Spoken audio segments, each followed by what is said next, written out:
ಗುರುದೇವ್ ತುಲಾರಾಶಿಯವರ ಒಂದು ಅಕ್ಟೋಬರ್ ತಿಂಗಳ ಮಾಸದಲ್ಲಿ ಅವರ ಜೀವನದಲ್ಲಿ ಸಣ್ಣ ಬದಲಾವಣೆಗಳಾಗ್ತಕ್ಕಂಥದ್ದಿದೆ.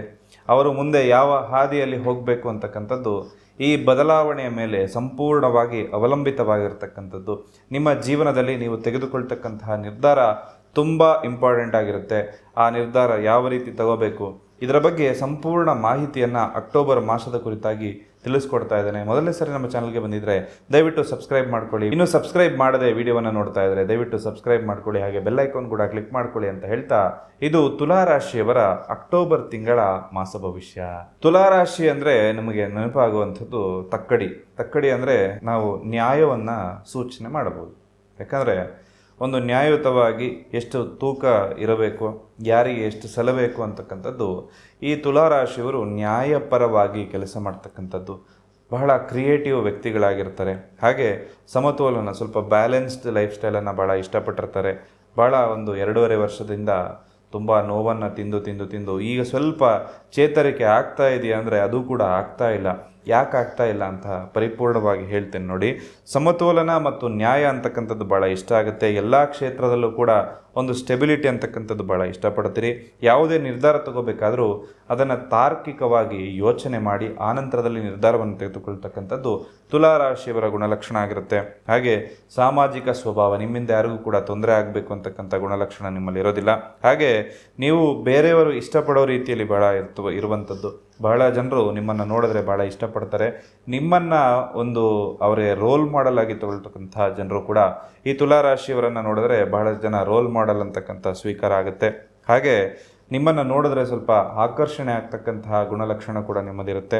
ಕಲೆ, ಸೌಂದರ್ಯ ಅಂತಕ್ಕಂಥದ್ದು ತುಲಾರಾಶಿಯವರಿಗೆ ಭಾಳ ಇಷ್ಟಪಡ್ತಕ್ಕಂಥದ್ದು. ನಿರ್ಧಾರಗಳಲ್ಲಿ ಸ್ವಲ್ಪ ವಿಳಂಬ ಮಾಡ್ತಕ್ಕಂಥದ್ದು, ಒಂದು ಡಿಸಿಷನ್ ಮೇಕಿಂಗಲ್ಲಿ ಸ್ವಲ್ಪ ಲೇಟ್ ಆಗ್ತಕ್ಕಂಥ ರಾಶಿ ಖಂಡಿತವಾಗ್ಲೂ ಕೂಡ ಈ ತುಲಾರಾಶಿ ಆಗ್ತಕ್ಕಂಥದ್ದು. ನಿಮ್ಮ ಯಶಸ್ಸಿನ ರಹಸ್ಯ ಏನು ಅಂತಂದರೆ ಸ್ವಲ್ಪ ನೀವು ಪಾಲುದಾರಿಕೆ ಅಂದರೆ ಒಂದಷ್ಟು ಪಾರ್ಟ್ನರ್ಶಿಪ್ ಬಿಸ್ನೆಸ್ಸನ್ನು ನೀವು ಮಾಡ್ಕೋಬೇಕಾಗತ್ತೆ. ಅದರಲ್ಲಿ ಯಾವ ದಶಾಭುಕ್ತಿ ನಡೀತಾ ಇದೆ ನಿಮ್ಮ ಜಾತಕದಲ್ಲಿ ಅಂತ ನೋಡಿಕೊಂಡು ಆನಂತರ ಕೈ ಹಾಕ್ಕೊಳ್ಳಿ. ಖಂಡಿತವಾಗ್ಲೂ 12 8ನೇ ಮನೆ ದಶ ನಡೀತಾ ಇದ್ದಾಗ ಯಾರ ಜೊತೆ ಪಾರ್ಟ್ನರ್ಶಿಪ್ ನಡೀತಾ ಇರ್ತಾರಲ್ಲ ಅವ್ರ ಹತ್ರನೇ ಸ್ವಲ್ಪ ನೋವು ಅಥವಾ ಮೋಸಕ್ಕೊಳಗಾಗುವಂಥ ಲಕ್ಷಣಗಳಿರುತ್ತೆ. ಹಾಗಾಗಿ ಪಾಲುದಾರಿಕೆಯಲ್ಲಿ ನೀವು ಯಶಸ್ಸನ್ನು ಕಂಡುಕೊಳ್ತೀರಿ, ಸಮತೋಲನವನ್ನು ಕಾಯ್ಕೊಳ್ತೀರಿ. ಯಾಕಂದರೆ ನಿಮಗೊಂದು ಯಾವಾಗಲೂ ಒಂದು ಬುಲಕಾರ್ಟ್ ಅಥವಾ ಒಂದು ಎತ್ತಿನ ಗಾಡಿಗೆ 2 ಎತ್ತುಗಳಿರಬೇಕು. ಹಾಗೆ ನಿಮ್ಮ ಒಂದು ಗಾಡಿ ಸಾಗಲಿಕ್ಕೆ ನಿಮ್ಮ ಜೊತೆ ನಿಮ್ಮದೇ ಥರವಾದಂಥ ಯೋಚನೆ ಮಾಡ್ತಕ್ಕಂಥವ್ರು ಇನ್ನೊಬ್ರು ಇದ್ದಾಗ ಖಂಡಿತವಾಗ್ಲೂ ಸಕ್ಸಸ್ ಆಗುತ್ತೆ. ಹಾಗೆ ನಿಮ್ಮ ರಾಶಿಯ ಅನುಗುಣವಾಗಿ ಈ ವಿಶೇಷ ರತ್ನಗಳು 2 ಮಣಿಗಳನ್ನು ನಿಮ್ಮ ಕೈಯಲ್ಲಿ ನೀವು ಧರಿಸೋದ್ರಿಂದ ಅನೇಕ ಉಪಯೋಗಗಳು ನಿಮ್ಮ ಜೀವನದಲ್ಲಿ ಆಗುತ್ತೆ. ಹಣಕಾಸಿನ ಸಮಸ್ಯೆ ನಿವಾರಣೆ ಆಗುತ್ತೆ, ಮದುವೆ ಜೀವನ ಚೆನ್ನಾಗಾಗುತ್ತೆ, ಮದುವೆ ಆಗದವರಿಗೆ ವಿವಾಹ ಯೋಗಗಳು ಪ್ರಾಪ್ತಿಯಾಗುತ್ತೆ, ದುಷ್ಟ ಶಕ್ತಿಗಳಿಂದ ರಕ್ಷಣೆ ಸಿಗುತ್ತೆ, ದೈವ ಬಲ ನಿಮ್ಮ ಜೊತೆ ಯಾವಾಗ್ಲೂ ಇರುತ್ತೆ. 2 ಮಣಿಗಳನ್ನ ನಿಮ್ಮ ಹಸ್ತದಲ್ಲಿ ನೀವು ಧರಿಸೋದ್ರಿಂದ ಅತ್ಯಂತ ಶುಭ ನಿಮಗೆ ಪ್ರಾಪ್ತಿಯಾಗುತ್ತೆ. ಈ ಮಣಿಗಳನ್ನ ನಿಮ್ಮ ಹೆಸರಿನಲ್ಲಿ, ನಿಮ್ಮ ಮನೆ ದೇವರ ಹೆಸರಿನಲ್ಲಿ ಪ್ರಾಣ ಪ್ರತಿಷ್ಠಾಪನೆಯನ್ನ ಮಾಡಿ ಧರಿಸೋದ್ರಿಂದ ಅತ್ಯಂತ ಶುಭ ನಿಮಗಾಗುತ್ತೆ. ಮಣಿಗಳು ಬೇಕಾದವರು ಸ್ಕ್ರೀನ್ ಮೇಲೆ ಕಾಣ್ತಾ ಇರುವಂತಹ ನಂಬರ್ಗೆ ಕರೆ ಮಾಡಿ ಆ ಮಣಿಗಳನ್ನ ತರಿಸ್ಕೊಳ್ಳಿ. ಈ ಒಂದು 2025 ಅಕ್ಟೋಬರ್ ತಿಂಗಳಲ್ಲಿ ಒಂದಷ್ಟು ವ್ಯವಹಾರಸ್ಥರು ಹೇಗಿರ್ತಾರೆ ಅಂತ ನೋಡೋದಾದ್ರೆ, ಈ ತಿಂಗಳು ಹೊಸ ವ್ಯವಹಾರಗಳು ಅಥವಾ ಒಪ್ಪಂದಗಳು ನಿಮ್ಮನ್ನು ಹುಡುಕೊಂಡ್ಬರ್ಬೋದು. ಅದನ್ನು ಮಾಡೋದ್ರಿಂದ ಲಾಭದಾಯಕವಾಗಿರುತ್ತೆ. ನಿಮಗೆ ಪಾಲುದಾರಿಕೆ ಅಂತಕ್ಕಂಥದ್ದು ಯಶಸ್ಸು ಕೊಡುತ್ತೆ. ಹಾಗೆ ಪ್ರತಿ ಶುಕ್ರವಾರ ಶಿವಲಿಂಗ ಏನಿರುತ್ತಲ್ಲ ಅದಕ್ಕೆ ಬಿಲ್ವಪತ್ರೆಯನ್ನು ನೀವು ಅರ್ಪಿಸಿ, ಇದರಿಂದಾಗಿ ಅಡೆತಡೆಗಳು ದೂರವಾಗುತ್ತೆ. ಇನ್ನು ಅಕ್ಟೋಬರ್ ಮಾಸದಲ್ಲಿ ನಟ ನಟಿಯರು ಇರ್ತಾರಲ್ಲ ಅವರೆಲ್ಲರಿಗೂ ಕೂಡ ಹೊಸ ಪ್ರಾಜೆಕ್ಟ್ಗಳು ಬರ್ತಕ್ಕಂಥ ಲಕ್ಷಣಗಳು ಬಹಳ ತೀಕ ಇರ್ತಕ್ಕಂಥದ್ದು. ಈ ಒಂದು ಹೊಸ ಪ್ರಾಜೆಕ್ಟ್ಗಳಿಂದಾಗಿ ನಿಮ್ಮ ಜೀವನ ಉತ್ತುಂಗಕ್ಕೆ ಏರ್ತಕ್ಕಂಥದ್ದು ಎಲ್ಲವೂ ಕೂಡ ಬರುವಂತಹ ಲಕ್ಷಣಗಳಿರುತ್ತೆ. ಆರೋಗ್ಯದ ವಿಚಾರದಲ್ಲಿ ಉತ್ತಮವಾಗಿರುತ್ತೆ. ಆದರೆ ಆಹಾರ ಪದ್ಧತಿಯಲ್ಲಿ ಸಮತೋಲನವನ್ನು ಕಾಪಾಡಿಕೊಳ್ಬೇಕು. ಏನೋ ಸಿಕ್ಕಿದ್ದೆಲ್ಲ ತಿಂತಕ್ಕಂಥ ವಿಶೇಷ ಒಂದು ಮನಸ್ಥಿತಿಯಿಂದ ದೂರ ಇದ್ದು ಎಷ್ಟು ಬೇಕೋ ಎಷ್ಟು ತಿನ್ನಲಿಕ್ಕೆ ಸಾಧ್ಯನೋ ಅಷ್ಟು ಮಾತ್ರ ತಿನ್ನಿ ಅಂತ ಹೇಳ್ತೇನೆ. ಪ್ರತಿ ಶುಕ್ರವಾರ ಬೆಳಗ್ಗೆ ದೇವಸ್ಥಾನಕ್ಕೆ ಹೋಗಿ ತುಪ್ಪದ ದೀಪ ಹಚ್ಬಿಟ್ಟು ಬನ್ನಿ. ಯಾವ ದೇವಸ್ಥಾನ ಅಂದರೆ ವಿಶೇಷವಾಗಿ ಲಕ್ಷ್ಮೀ ದೇವಸ್ಥಾನ ಅಥವಾ ಅಮ್ಮನವರ ದೇವಸ್ಥಾನಕ್ಕೆ ಹೋಗಿ ಒಂದು ತುಪ್ಪದ ದೀಪವನ್ನು ಹಚ್ಬಿಟ್ಟು ಬನ್ನಿ. ಆರೋಗ್ಯ ಸಮಸ್ಯೆಗಳು ದೂರ ಆಗುತ್ತೆ. ಹಾಗೆ ಪ್ರೇಮ ಮತ್ತು ವೈವಾಹಿಕ ಜೀವನ ಅಕ್ಟೋಬರ್ ಮಾಸದಲ್ಲಿ ನೋಡೋದಾದರೆ ಪ್ರೀತಿಯ ಜೀವನದಲ್ಲಿ ಉತ್ತಮ ಸಮಯ ಅಂತ ಹೇಳ್ತೇನೆ. ದಂಪತಿಗಳ ನಡುವೆ ಸಾಮರಸ್ಯ ಹೆಚ್ಚಾಗುತ್ತೆ. ಆದರೆ 3ನೇ ವ್ಯಕ್ತಿಯನ್ನು ನಿಮ್ಮ ಜೀವನದಲ್ಲಿ ಬರಲಿಕ್ಕೆ ಬಿಡಬೇಡಿ. ಸಣ್ಣ ಪುಟ್ಟ ಭಿನ್ನಾಭಿಪ್ರಾಯಗಳು ಕೂಡ ಇದರಿಂದ ಬರ್ತಕ್ಕಂಥ ಲಕ್ಷಣಗಳಿರುತ್ತೆ. ಹಾಗೆ ಸಂಗಾತಿಯ ಜೊತೆ ಶುಕ್ರವಾರದ ದಿನ ಒಂದು ಬಿಳಿ ಬಣ್ಣದ ಹೂವು ಅಥವಾ ಉಡುಗೊರೆಯನ್ನು ಅವರಿಗೆ ನೀಡ್ತಕ್ಕಂಥದ್ದು ಅವರಿಗೆ ಅವರ ಜೊತೆ ಹೋಗಿ ದೇವಸ್ಥಾನಕ್ಕೆ ಹೋಗಿ ಅರ್ಚನೆ ಮಾಡಿಸ್ಕೊಂಡ್ಬಂದು ಅವರಿಗೆ ಬಿಳಿ ಬಣ್ಣದ ಹೂವು ಅಥವಾ ಬಿಳಿ ಬಣ್ಣದ ಉಡುಗೊರೆಯನ್ನು ನೀವು ಗಿಫ್ಟಾಗಿ ಅವರಿಗೆ ನೀಡೋದ್ರಿಂದ ನಿಮ್ಮ ಸಂಬಂಧದಲ್ಲಿ ಸಾಮರಸ್ಯ ಅಂತಕ್ಕಂಥದ್ದು ಕೂಡ ಜಾಸ್ತಿ ಆಗುತ್ತೆ. ಹಾಗೆ ಮದುವೆಗಾಗಿ ಕಾಯ್ತಾ ಇರೋರಿಗೆ ಶುಕ್ರವಾರದ ದಿವಸ ದುರ್ಗಾದೇವಿಯ ಪೂಜನೆ ಮಾಡಿ, ಖಂಡಿತವಾಗ್ಲೂ ಕೂಡ ಲಾಭದಾಯಕವಾಗಿರುತ್ತೆ. ಹಾಗೆ ನೀವು ತುಲಾರಾಶಿಯವರು ಪೂಜಿಸಬೇಕಾದಂತಹ ದೇವತೆಗಳು ಯಾವುದು ಅಂತ ಹೇಳಿದ್ರೆ ಲಕ್ಷ್ಮೀದೇವಿ. ಈ ಲಕ್ಷ್ಮೀದೇವಿಯನ್ನು ಪ್ರತಿ ಶುಕ್ರವಾರ ಆರಾಧನೆ ಮಾಡ್ಕೊಂಡು ಹೋಯ್ತು ಅಂದರೆ ನಿಮ್ಮ ಸಂಪತ್ತು ಕೂಡ ಜಾಸ್ತಿ ಆಗುತ್ತೆ, ದುಪ್ಪಟ್ಟಾಗ್ತಕ್ಕಂಥದ್ದಿರುತ್ತೆ. ಹಾಗೆ ಶುಕ್ರವಾರದ ದಿವಸ ಆದಷ್ಟು ಬಿಳಿ ಬಣ್ಣದ ಬಟ್ಟೆಗಳನ್ನು ಧರಿಸ್ಕೊಳ್ಳಿ ಅಂತ ಹೇಳ್ತೇನೆ. ನಿಮ್ಮ ಸುತ್ತಮುತ್ತಲಿನ ಪರಿಸರವನ್ನು ಸ್ವಚ್ಛವಾಗಿ ಕ್ಲೀನಾಗಿ ಇಟ್ಕೊಳ್ಳಿ. ನೀಟಾಗಿ ಶೇವ್ ಮಾಡ್ಕೋಬೇಕು, ಕಟ್ಟಿಂಗ್ ಮಾಡಿಸ್ಕೋಬೇಕು, ಅಥವಾ ಸಲೂನಿಗೆ ರೆಗ್ಯುಲರ್ ಆಗಿ ತುಲಾರಾಶಿಯ ಹೆಣ್ಣು ಮಕ್ಕಳಾಗಲಿ ಗಂಡು ಮಕ್ಕಳಾಗಿ ಹೋಗಿ ನೀವು ನಿಮ್ಮ ಶುಭ್ರತೆಯನ್ನು ಕಾಪಾಡ್ಕೊಳ್ಳೋದು, ಪರ್ಫ್ಯೂಮನ್ನು ಯೂಸ್ ಮಾಡ್ಕೊಳ್ಳೋದು ಎಲ್ಲವೂ ಕೂಡ ನಿಮಗೆ ಲಾಭ ಆಗುತ್ತೆ. ಶುಕ್ರವಾರ ದಿವಸ ಸಕ್ಕರೆ, ಅಕ್ಕಿ ಅಥವಾ ಹಾಲನ್ನು ಕೂಡ ಬಡವರಿಗೆ ದಾನ ಮಾಡೋದ್ರಿಂದ ನಿಮ್ಮ ಆರ್ಥಿಕ ಸ್ಥಿತಿಯಲ್ಲಿ ಏನಾದರೂ ಸಿಗಾಕೊಂಡಿದೆ ಅಥವಾ ದುಡ್ಡೆಲ್ಲಾದರೂ ಲಾಕ್ ಆಗಿತ್ತು, ಸಾಲ ಯಾರಿಗಾರು ಕೊಟ್ಟು ದುಡ್ಡು ಬರ್ತಾ ಇಲ್ಲ ಅಂದಾಗ ಶುಕ್ರವಾರ ದಿವಸ ಹಾಲು, ಸಕ್ಕರೆ ಅಥವಾ ಅಕ್ಕಿಯನ್ನು ದಾನ ಮಾಡಿದಾಗ ಬಡವರಿಗೆ ಮಾಡಿ. ಇದರಿಂದಾಗಿ ನಿಮ್ಮ ಒಂದು ಆರ್ಥಿಕ ಸ್ಥಿತಿ ಕೂಡ ಇಂಪ್ರೂವ್ಮೆಂಟ್ ಆಗ್ತಕ್ಕಂಥ ಲಕ್ಷಣಗಳು ಬರ್ತಾ ಇರ್ತಕ್ಕಂಥದ್ದು. ಹಾಗೆ ಈ ಒಂದು ಅಕ್ಟೋಬರ್ ಮಾಸದಲ್ಲಿ ನೀವು ಅಂದುಕೊಂಡ ಕೆಲಸ ಕಾರ್ಯಗಳೆಲ್ಲವೂ ಕೂಡ ಸಿದ್ಧಿಯಾಗಲಿಕ್ಕೂ ಕೂಡ ಈ ತಂತ್ರವನ್ನು ಖಂಡಿತವಾಗ್ಲೂ ಕೂಡ ನೀವು ಮಾಡ್ಬೋದು.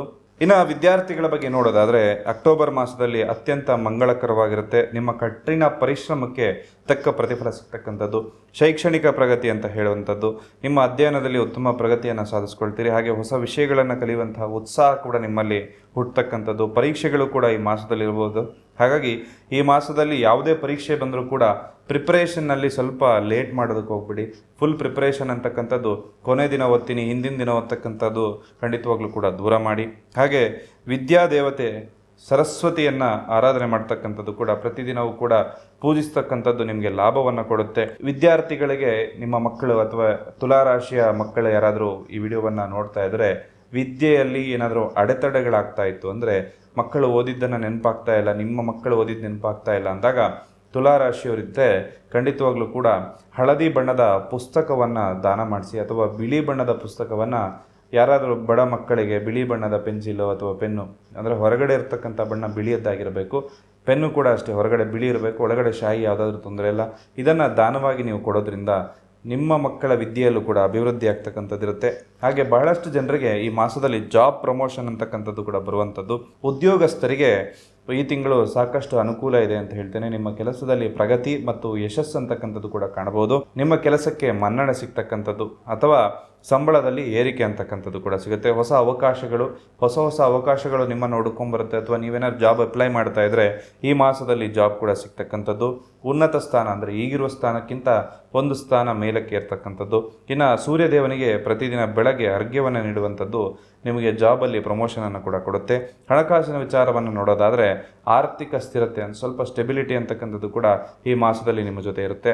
ಹೂಡಿಕೆಗಳು, ಈ ಹಿಂದೆ ಮಾಡಿರ್ತಕ್ಕಂಥ ಹೂಡಿಕೆಗಳಿಂದ ಸ್ವಲ್ಪ ನಷ್ಟ ಬರ್ಬೋದು. ಹಾಗಾಗಿ ಹೂಡಿಕೆ ಮಾಡಿರ್ತಕ್ಕಂಥದ್ದು ಯಾವ ಟೈಮಲ್ಲಿ ತೆಗಿಬೇಕು, ಯಾವ ಟೈಮಲ್ಲಿ ಮಾರಬೇಕು ಅಂತಕ್ಕಂಥದ್ದನ್ನು ನೀವು ಒಂದು ಹೆಜ್ಜೆ ಮುಂದೆ ಹೋಗಿ ಯೋಚನೆ ಮಾಡಬೇಕು. ಖರ್ಚನ್ನು ಸ್ವಲ್ಪ ನಿಯಂತ್ರಣ ಮಾಡ್ಕೊಳ್ಳಿ. ಅನಗತ್ಯ ಖರ್ಚು ಅಂತಕ್ಕಂಥದ್ದು ಈ ಮಾಸದಲ್ಲಿ ನೀವು ಮಾಡ್ತು ಅಂದರೆ ಸ್ವಲ್ಪ ಕಷ್ಟ ಆಗ್ತಕ್ಕಂಥದ್ದು ಮುಂದಿನ ದಿನಗಳೇ ತೋರಿಸ್ತದೆ. ಹಾಗೆ ಶುಕ್ರವಾರ ದಿವಸದಂದು ದೇವಸ್ಥಾನಕ್ಕೆ ಹೋಗೋದನ್ನು ಮರಿಬೇಡಿ. ಇದರಿಂದ ಹಣಕಾಸಿನ ತೊಂದರೆಗಳು ಕೂಡ ದೂರ ಆಗುತ್ತೆ.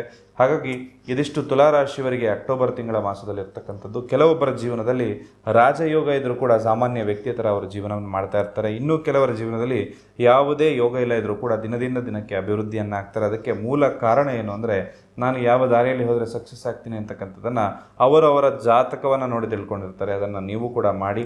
ಎಲ್ರಿಗೂ ಕೂಡ ಶುಭವಾಗಲಿ. ಸರ್ವೇ ಜನಃ ಸುಖಿನೋ ಭವಂತು.